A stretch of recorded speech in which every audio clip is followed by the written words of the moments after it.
Всем привет. Так, получается, это у нас машина Hyundai Accent.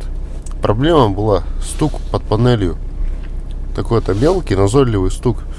На ютубе посмотрели, в чем может быть причина. Нашли один видеоролик. Там парень рассказывает, что получается, стук у нас получается где-то в этом месте под панелью. А причина все под капотом, трубка.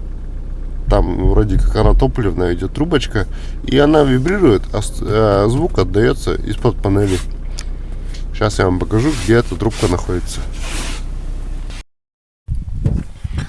Так, получается, вот у нас подкапотное пространство Hyundai Accent. А причина стука была вот эта вот трубочка.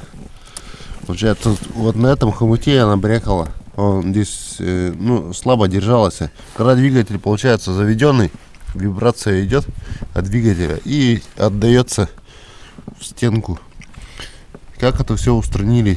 Хомут откручивается, там ключик на 10, гаечка. Туда резиночкой просто подкладываться между хомутом и трубкой, и обратно все ставится. И все, стук устраненный.